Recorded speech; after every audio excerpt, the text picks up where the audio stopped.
You. It's you, the Korean woman screamed, pointing her finger directly at Cassie's face. Boyfriend snatcher. Cassie looked at the finger. Looked at her face. Set down the folder in her hand slowly. You need to leave my office, Cassie said. Right now. Did you just? The woman stepped closer, chest heaving. Do you think you're so special? Huh? You think you're better than me? I think you're in my office, Cassie said, making a scene. And I think you have exactly 10 seconds before this gets very uncomfortable for you. The woman lunged. Both hands out, going straight for Cassie. Cassie sidestepped clean, let the momentum carry her forward, then put both palms on her and shoved her back hard. The woman stumbled into the chair behind her and grabbed the armrest to stop herself from hitting the floor. Her friend rushed forward from the doorway. Era, stop. Please, let's just. Get off me, Mina. Era snatched her arm away. She's been with Jisoo. She took him from me. This woman right here took him. Nobody took anyone, Cassie said flatly, already picking up her phone. You brought yourself here.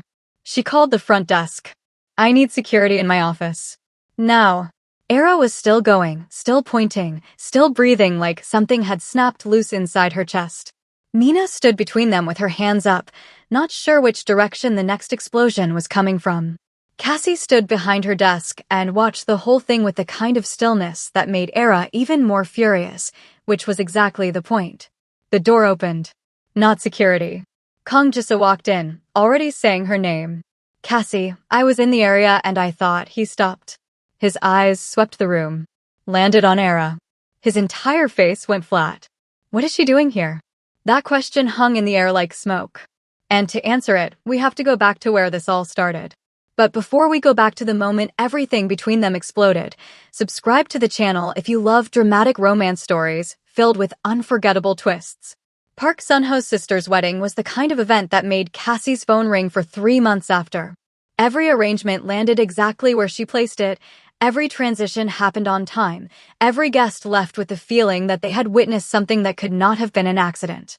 Because it wasn't. Cassie had spent 6 weeks on that wedding alone. She was doing her final walk of the venue, clipboard in hand, heels still on because she never took them off until the last guest was gone, when Sun-ho appeared at her elbow. My friend hasn't stopped talking about the ceiling since the reception started, he said. He wants to meet you. Cassie smiled. Lead the way. Kang Jisoo was near the bar, jacket buttoned, a glass held loosely at his side. He turned when they approached and his eyes found her immediately, the kind of look that took stock without being rude about it. This is Cassie Booba, Sun-ho said. She's the one responsible for everything you've been staring at all evening. Jisoo looked around the room slowly, then back at her. You did all of this? Every detail, she said. The arch at the entrance? Custom built. 3 days. The lighting arrangement above the dance floor? Installed the morning of. We had 4 hours. He nodded once, slow. If I ever do something like this, he said, I'd want something even more than this. Cassie tilted her head. I don't do anything less than my best. So you're already setting a high bar. That pulled a small smile out of him. What kind of events do you plan? Weddings, proposals, surprise parties, galas, luxury dinners, anniversaries, she said. Anything that needs to be remembered, I handle it. I'll need your services someday, he said. He held out his hand. Your card. She reached into her blazer pocket and placed it in his palm. He looked at it once, then tucked it into his jacket like it was something he intended to keep. Sun-ho excused himself, and for a moment it was just the two of them standing inside the venue she had built, and the silence between them was comfortable in a way she hadn't planned for. Then a hand curled around Jisoo's arm. A Korean woman appeared at his side, polished and unsmiling, eyes moving over Cassie once before sliding away like she wasn't worth a second look. Can we go now? Jisoo glanced at her, then back at Cassie. Thank you for your work tonight, he said. I'll be in touch. He left with the woman on his arm.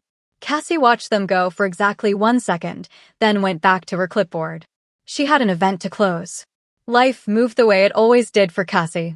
One event into the next, one client call after another, her calendar filling up the way it always did when word got around that she delivered. She was in her apartment on an evening going over vendor quotes when her mother called. She almost didn't pick up. Almost. Cassie, my daughter, Linda Bubba's voice came through warm and full. How are you? Are you eating? Mom, I'm fine. I just ate. What did you eat? Food, Mom. That is not an answer. A pause. I'm coming to see you next week. I need to drop some things. Cassie smiled at her phone. Okay, Mom. And I need to see this son-in-law of mine. Cassie laughed out loud. Mom, don't mum me. Don't mum me, Cassie. I'm serious. When I come, I need to see a man in that apartment. You're going to see my apartment, Cassie said, which I pay for. With money I make. By myself. That is not funny. I'm not laughing. You are laughing. I can hear you. Linda's voice pitched up. Is it until your father and I are dead and buried? Is it until your hair is gray and your knees are gone? I need grandchildren, Cassie. I need them. I have been patient. Mom, you have not been patient. I have been very patient. Ask your father.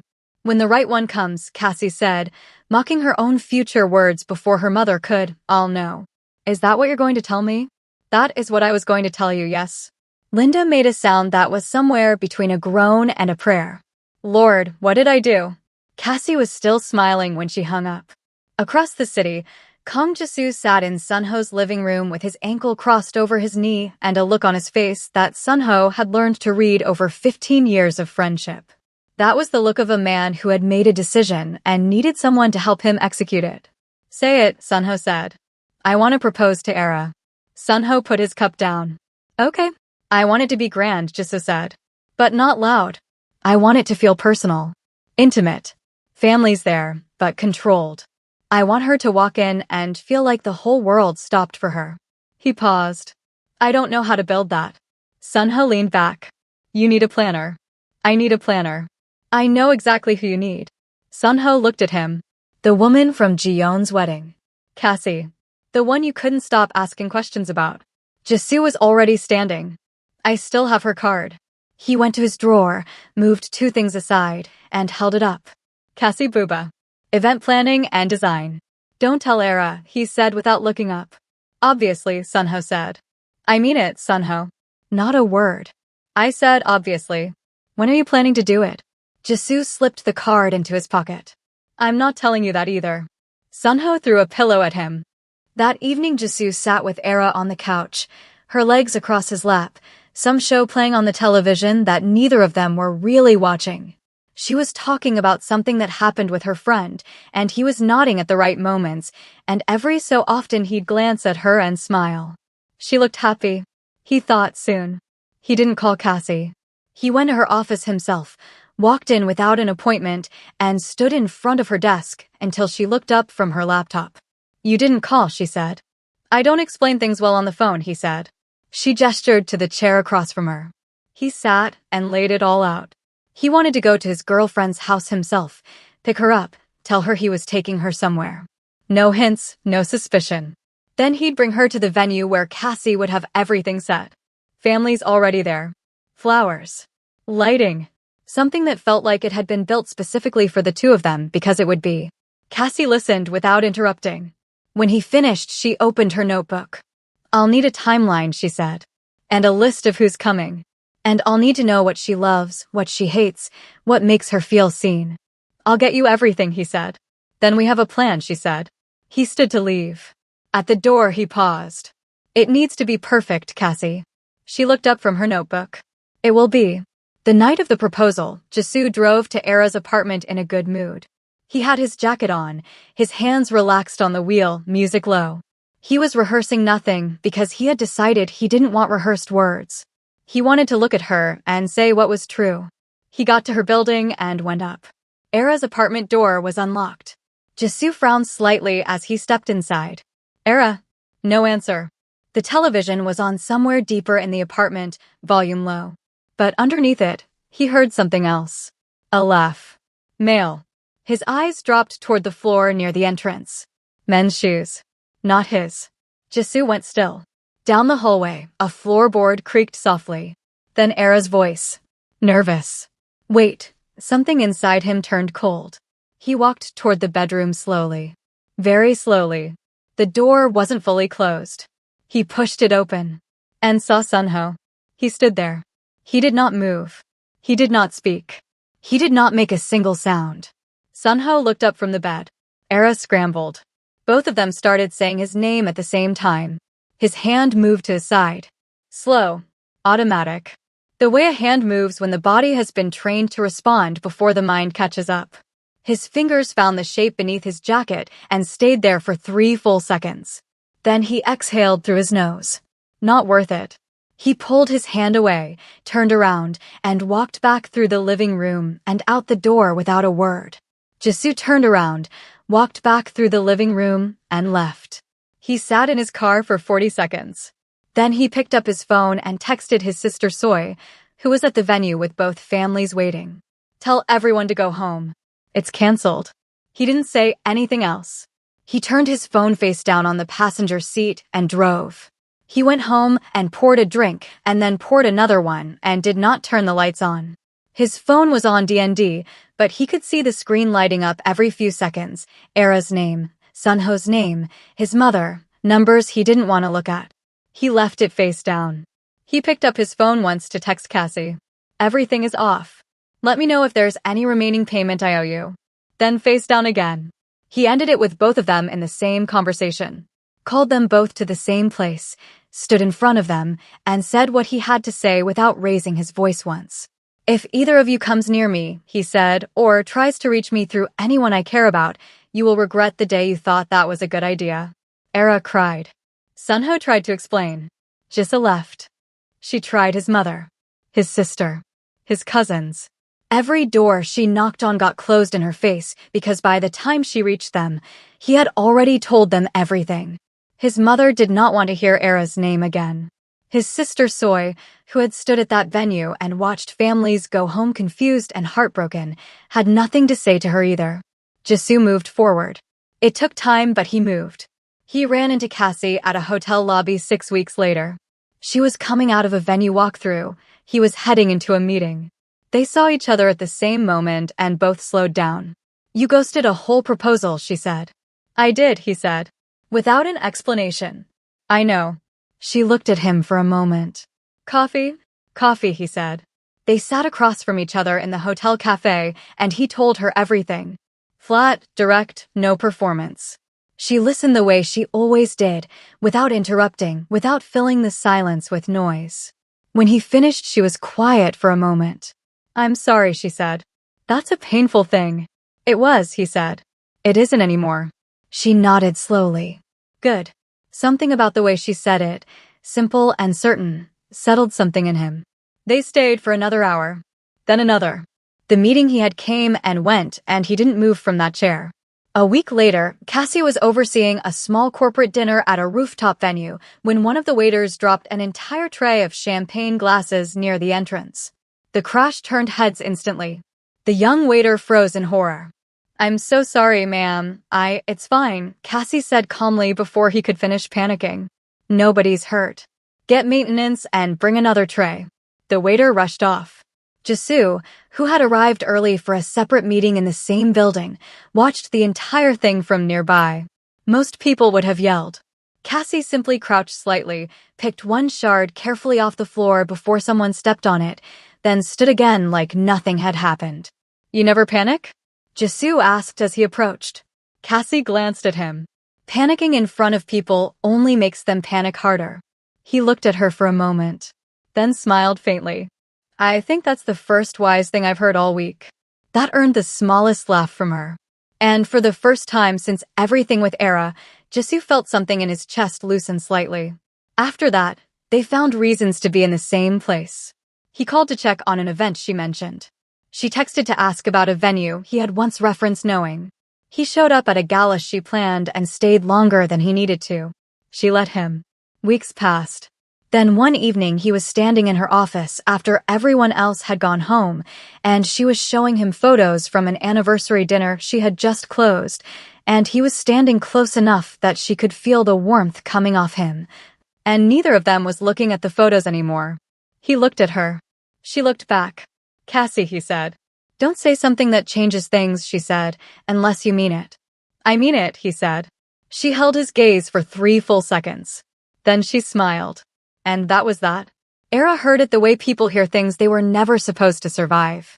A name dropped in passing, someone saying Jisoo had moved on, and then the name. Cassie Booba. Event planner. She sat with it for a long time and did nothing. But the name did not leave her. Then Mina called her on a Saturday morning. I need an event planner, Mina said. For the wedding. Someone recommended a woman to me, and she sounds incredible. Who? Era asked. Cassie Booba. The line went quiet. Era? Are you still there? Come pick me up, Era said. I'll come with you. Which is where we came in. Security arrived 30 seconds after Jisoo walked through the door, and by that point Era had already said everything she was going to say. Two guards took her by the arms and she was still talking as they walked her backward out of the office, still pointing over her shoulder at Cassie, still insisting on things that nobody in that hallway cared about. They bundled her through the door and it closed behind them. The office went quiet. Jisoo looked at Cassie. Did she touch you? She tried, Cassie said. I handled it. He looked at her for a moment. Then the corner of his mouth moved. That's my woman. He crossed the room and kissed her, and Cassie put one hand on his chest like she was deciding whether to let it happen, then decided yes. From the doorway, one of the security guards who had come back to check cleared his throat awkwardly. Jisoo did not stop. Cassie pulled back first, laughing quietly. You can go, she told the guard. The man left faster than he arrived.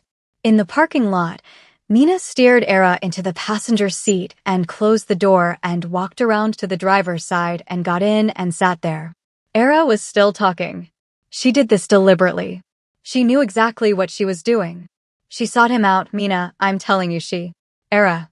She planned the whole thing from the beginning, from the wedding, from when she gave him her card. She knew. Era. What? Mina looked at her. We are still going to use her for my wedding planning, aren't we? Era's mouth fell open. Are you serious right now? I'm asking. Absolutely not. Are you out of your mind? Then let's go home, Mina said, and started the car. Era turned to look out the window and said nothing else the whole ride. But her jaw was tight and her hands were folded in her lap, and something behind her eyes had not finished deciding what to do next. The Kong family home was warm in the way that old money and good mothers made things warm. Mrs. Kang met Cassie at the door herself, took her hands in both of hers, and looked at her the way mothers look at women they have already made a decision about. I know you, Mrs. Kang said. Cassie smiled. I don't think we've met, ma'am. No, but I know your work. She walked her inside. My friend's anniversary dinner last year. The one at the Palais. That was you. It was, Cassie said. Everything was perfect, Mrs. Kang said. I told my husband, whoever planned that event understands beauty. She squeezed her hands once before letting go. Come in. Everyone is waiting. Jisoo's sister Soy appeared from the hallway and her eyes went wide. Oh, you were the planner at the proposal venue. I was, Cassie said. Soy looked at her brother with an expression that said they would be having a conversation later, then turned back to Cassie with a full smile. I liked you immediately that day. Come, sit. I want to hear everything about how this happened. The evening moved with laughter and food and the kind of conversation that happens when a family has already made room for someone. Cassie sat at that table and felt it, the warmth, the ease, the way Mrs. Kang kept putting more food in front of her like it was an instinct. Jisoo watched her from across the table and said very little. He didn't need to. 3 days later, Cassie was walking to her car after a late vendor meeting when she heard footsteps behind her. She turned. Era was there. And she hadn't come alone. The woman beside her was taller, broader, and had the look of someone who had been brought for a specific purpose. Cassie assessed the situation in under 2 seconds. I told you, Era said, stepping forward, that you would regret this. You told me a lot of things in my office, Cassie said. None of them were true. Era nodded at the woman beside her. They moved at the same time. Cassie's hand was already in her bag. The pepper spray caught both of them full in the face, and they went down hard, hands clawing at their eyes, sounds coming out of them that had nothing to do with dignity. Cassie stood over them and waited until she was sure neither of them was getting up quickly. She looked down at Era. You came to my office, Cassie said. You put your hands on me. And now you came to the street. She crouched down slightly so Era could hear her clearly through the burning. You messed with the wrong woman. And you are going to regret every single one of those decisions. She stood up, straightened her jacket, and called Jisoo. He picked up on the second ring. He was quiet for exactly 2 seconds. The woman she brought. Do you know her? No, Cassie said. I do, he said. His voice had dropped to something flat, and even Cassie had never heard from him before.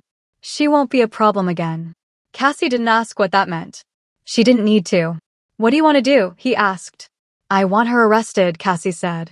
Assault at the office. Assault in the street. Harassment. All of it. I want her to pay for damages, and I want her in a cell. Done, he said. And he meant it. It moved fast when Jisoo put his name behind something. The police came. Era was taken in handcuffs, still red-eyed from the spray, her accomplice beside her, both of them looking nothing like the threat they had intended to be. Charges were filed.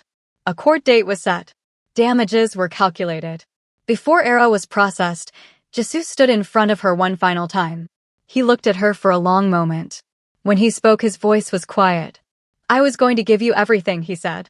I had the ring. I had the venue. I had families waiting. He paused. And you were in your apartment with my best friend. He stepped back. I don't hate you, Era. I just regret the years. He turned and walked away and did not look back. Era said nothing. There was nothing left to say. 2 months later, the Kang family table was loud and full, and Cassie was laughing at something Soy had just said when the room went quiet. She turned. Jisoo was on one knee beside her chair. She put her hand over her mouth. I had a whole speech, he said. I decided I didn't need it. He looked up at her. You are the most capable, most composed, most remarkable woman I have ever been in a room with. And I want to be in every room with you for the rest of my life. He opened the box. Cassie Booba, will you marry me? She looked at the ring. Looked at him.